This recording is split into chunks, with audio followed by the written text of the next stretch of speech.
kind of a shame, isn't it, to go all to that much trouble to make such clean water and using those great technologies to do that, and then to put that water back into an open storage and allow things like that to interact with nature and dirty up again, so to speak. Speaking from experience, I mean, in Singapore in particular, a lot of the water is actually, they don't allow it to go to the reservoir. It goes directly to industry, and it's actually preferred by industry. I mean, Singapore has a lot of manufacturing still, and they have advanced manufacturing as well. And advanced manufacturing, would you believe it, is highly water intensive. Yeah, the computer chips and the computer servers we're using today would have required a lot of water to make those, to make today's call possible. Yeah, computer chips are highly water intensive. It's quite amazing to think about it. I think that the number was given to me, it's about 2,000 to 3,000 litres of water required to make one fairly complex computer chip as well. Yeah, makes your eyes water, doesn't it? To think it's that water intensive to do that. But yeah, and look, yeah, I think it's a perception thing that people want to put it into some form of storage outside, some sort of natural storage as well. In my books, I think that barrier is probably not really needed at this stage. And if you've been to Singapore, you can watch people drink new water from a bottle. They actually, as a public education bit or acceptance bit, they actually bottle the water and give it out for free, and you can do what you want with it. Yeah,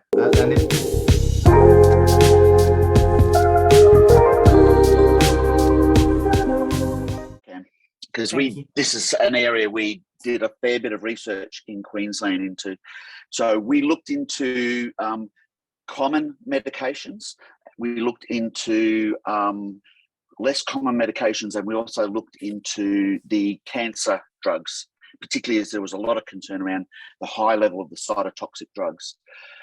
What we found was that virtually 95% of the common medications, antibiotics, hormone drugs, get actually broken down in wastewater treatment processes. So that's the normal common wastewater treatment plants that exist everywhere at the moment in our cities, remove somewhere between 70 and 95% of those medications.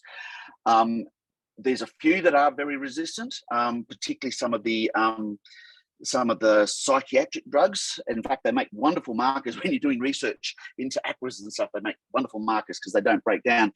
But at the same time, then they come into what John was showing, the advanced water treatment train, the membrane filtrations, the reverse osmosis, the advanced oxidation with peroxide. And then we're finding that the removals were down to 99 point whatever removal. So we found that most drugs are removed even before they get to the advanced water treatment plants to levels where you'd have to drink something like 20 litres of treated wastewater a day to actually have any effect on you.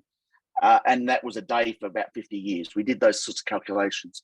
So we just couldn't find anything. We found it was so difficult for the drugs. We actually had to concentrate so much water to actually detect them. We ran out of.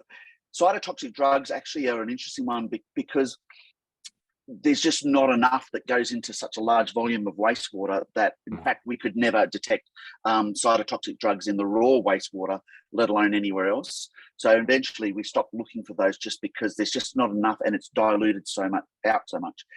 PFAS is the one that I probably not so qualified to talk about because it's only started to come in when we were actually looking at the end of the research that we were doing in Queensland at the time.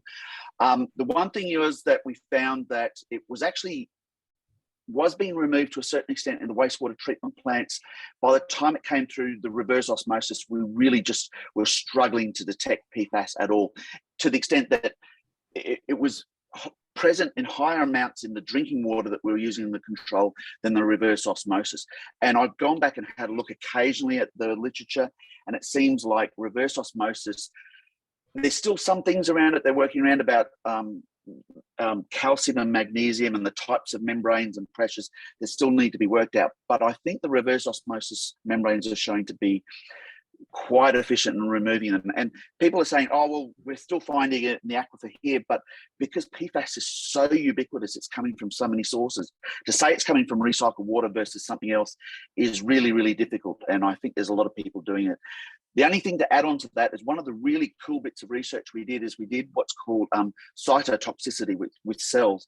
And we actually looked at all the processes through the recycled water process.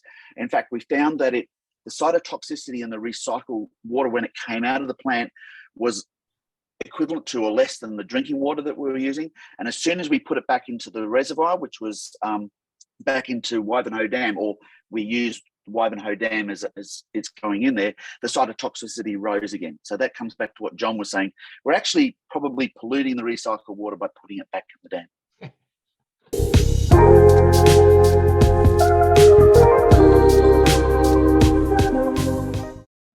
As well, I mean, from the treatment processes, we're pretty confident. We are able to control our treatment processes and monitor them. And, you know, we've had good 20 plus years now at it. So we've developed quite good operational regimes and risk management frameworks to do that. And Simon has sort of mentioned some of those as well. And I think we're pretty good at making good product. But then, yeah, the stuff that Simon talks about as well is probably, you know, around the pathogens and the PFAS and all that sort of stuff. And I guess what is low risk? Is it acceptable risk you're talking about there? What is acceptable? And yeah, I think that's probably the way to frame it. Thanks, John. I'll give you a minute, Simon, to add to that. You got anything to add? Okay, yeah, just that, yeah, we work to an acceptable risk. There's never anything such as low risk. That cytotoxicity experiment that I mentioned, it's been repeated by people, showing that we are removing anything that is causing to cell lines that we commonly use.